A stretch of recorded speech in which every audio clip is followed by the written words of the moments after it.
ಆತ್ಮೀಯ ವಿದ್ಯಾರ್ಥಿಗಳೇ, ಎಲ್ಲರಿಗೂ ಆರ್ಜೆ ಕ್ಲಾಸಸ್ಗೆ ಸ್ವಾಗತ ಕೋರುತ್ತಾ ಕಳೆದ ಒಂದು ತರಗತಿಯಲ್ಲಿ ನೀವು ಬಹುಪದೋಕ್ತಿಗಳು ಎಂಬ ಅಧ್ಯಾಯದ ಕುರಿತು ಕಲಿತಿದ್ದೀರಿ.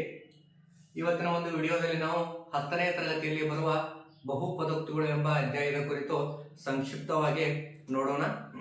ವಿದ್ಯಾರ್ಥಿಗಳೇ, ಬಹುಪದೋಕ್ತಿಗಳೆಂದರೆ ಏನು ಎಂಬುದನ್ನು ನೀವು ಈಗಾಗಲೇ ನೋಡಿದ್ದೀರಿ. ಅಂದ್ರೆ 3 ಅಥವಾ 3ಕ್ಕಿಂತ ಹೆಚ್ಚು ಪದಗಳನ್ನು ಹೊಂದಿರುವಂತಹ ಒಂದು ಉಕ್ತಿಗಳಿಗೆ ನಾವು ಬಹುಪದೋಕ್ತಿಗಳು ಅಂತ ಕರಿತೀವಿ. ಈ ಬಹುಪದೋಕ್ತಿಗಳಲ್ಲಿ ನಾವು ಮಹತ್ತಮ ಘಾತ ಅಥವಾ ಡಿಗ್ರಿ ಅಂತ ಕಲ್ತಿದ್ದೀವಿ. ಹಾಗಾದ್ರೆ ಮಹತ್ತಮ ಘಾತ ಅಂದ್ರೆ ಏನು?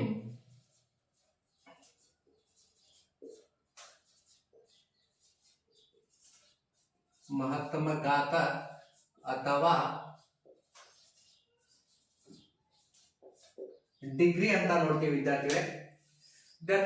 ಮಹತ್ತಮ ಘಾತ ಎಂದರೆ ಪಿ ಆಫ್ ಎಕ್ಸ್ ಎಂಬುದು ಒಂದು ಎಕ್ಸ್ ಎಂಬ ಚರಾಕ್ಷರವನ್ನ ಹೊಂದಿರುವ ಬಹುಪದೋಕ್ತಿಯಾಗಿದ್ದು, ಎಕ್ಸ್ ದ ಗರಿಷ್ಠ ಘಾತ ಸೂಚಿಯನ್ನು ನಾವು ಏನಂತ ಕರಿತೀವಿ?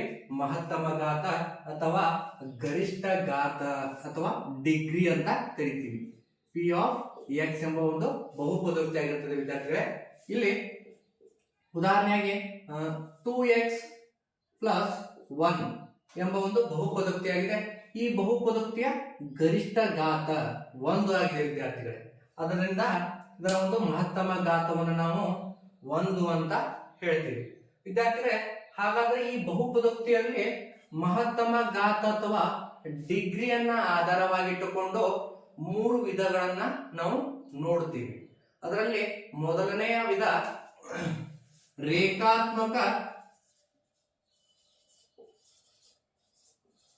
ರೇಖಾತ್ಮಕ ಬಹುಪದೋಕ್ತಿ ಅಂತ ನೋಡ್ತೀವಿ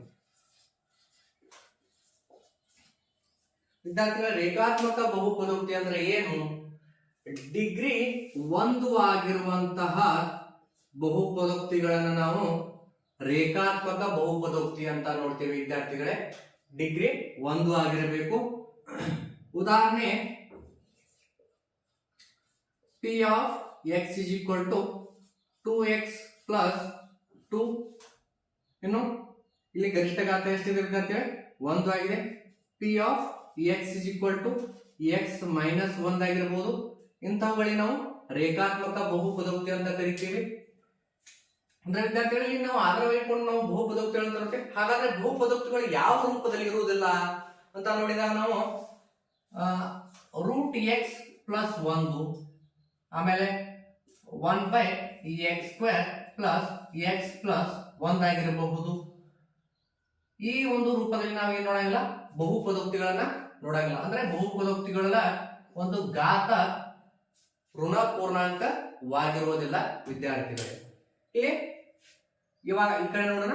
ರೇಖಾತ್ಮಕ ಬಹುಪದೋಕ್ತಿ ಅಂದ್ರೆ ಡಿಗ್ರಿ 1 ಆಗಿರುವಂತಹ ಬಹುಪದೋಕ್ತಿ. ಇಲ್ಲಿ ಉದಾಹರಣೆಗಳನ್ನ ನೋಡಿವಿ. ಇನ್ನು ಇದರ ಒಂದು ಸಾಮಾನ್ಯ ರೂಪವನ್ನು ನೋಡಿದಾಗ ವಿದ್ಯಾರ್ಥಿಗಳು, ಸಾಮಾನ್ಯ ರೂಪ ಏನಿರುತ್ತೆ? ax + b ಅಂತ ನೋಡ್ತೀವಿ. ಇಲ್ಲಿ a ಎಂಬುದು 0 ಆಗಿರೋದಿಲ್ಲ. a ಮತ್ತು b ಗಳು ವಾಸ್ತವ ಸಂಖ್ಯೆಗಳಾಗಿರುತ್ತವೆ. ಇನ್ನು ಎರಡನೆಯ ವಿಧ ವರ್ಗಾತ್ಮಕ ಬಹುಪದೋಕ್ತಿ. ವರ್ಗಾತ್ಮಕ ಬಹುಪದೋಕ್ತಿ ವಿದ್ಯಾರ್ಥಿಗಳೇ, ವರ್ಗ ಅಂದ್ರೆ 2 ಅಂತ ನಿಮ್ಗೆ ಗೊತ್ತೇ ಇದೆ. ಅಂದ್ರೆ ಡಿಗ್ರಿ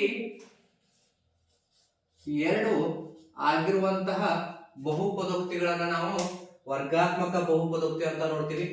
ಇನ್ನು ಉದಾಹರಣೆಯಾಗಿ ನೋಡಿದಾಗ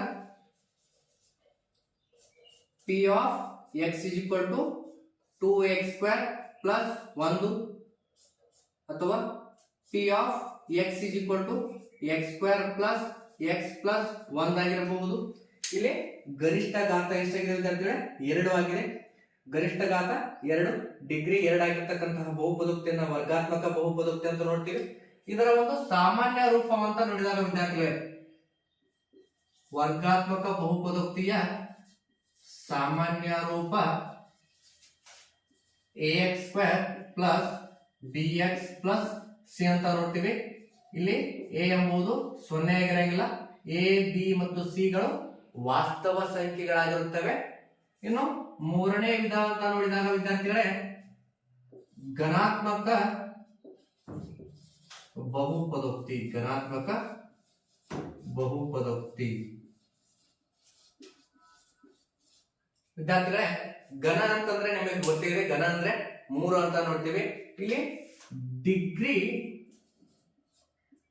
3 ಆಗಿರುವಂತಹ ಬಹುಪದೋಕ್ತಿಗಳನ್ನು ನಾವು ಘನಾತ್ಮಕ ಬಹುಪದೋಕ್ತಿ ಅಂತ ಕರಿತೀವಿ. ಉದಾಹರಣೆ P of X is equal to X cube minus 1,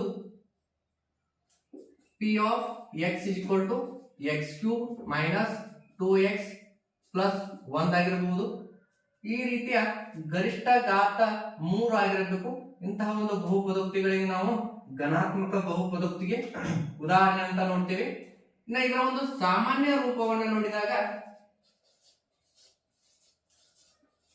ಸಾಮಾನ್ಯ ರೂಪ ax cube plus bx square plus cx plus d ಅಂತ ನೋಡ್ತೀವಿ. ಇಲ್ಲಿ a ಎಂಬುದು 0 ಆಗಿರುವುದಿಲ್ಲ ಮತ್ತು a b c d ಗಳು ವಾಸ್ತವ ಸಂಖ್ಯೆಗಳಾಗಿರುತ್ತವೆ.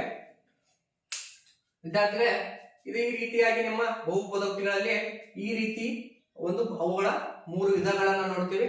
ನಿಮ್ಮ ಪರೀಕ್ಷಾ ದೃಷ್ಟಿಯಿಂದ ನೋಡಿದಾಗ ಒಂದೊಂದು ಸರಿ ಈ 3 ವಿಧಗಳನ್ನ ಕೇಳಿದ್ದಾನೆ 3 ಅಂಕಗಳಿಗೆ, ಅಥವಾ 1 ಅಂಕದ ಪ್ರಶ್ನೆಯನ್ನ ಯಾವ ರೀತಿ ಕೇಳ್ತಾನೆ, ಒಂದು ಬಹುಪದೋಕ್ತಿಯನ್ನ ಕೊಟ್ಟು ಗರಿಷ್ಠ ಘಾತ ಬರೆಯಿರಿ ಅಂತ ಕೇಳ್ತಾನೆ. ಈ ರೀತಿಯಾಗಿ ಒಂದು ಸಂಕ್ಷಿಪ್ತ ಮಾಹಿತಿ ನೋಡಿದ್ದೆ. ಈ ಒಂದು ವಿಷಯ ನಿಮಗೆ ಇಷ್ಟವಾದ್ರೆ ಲೈಕ್ ಮಾಡಿ, ಶೇರ್ ಮಾಡಿ.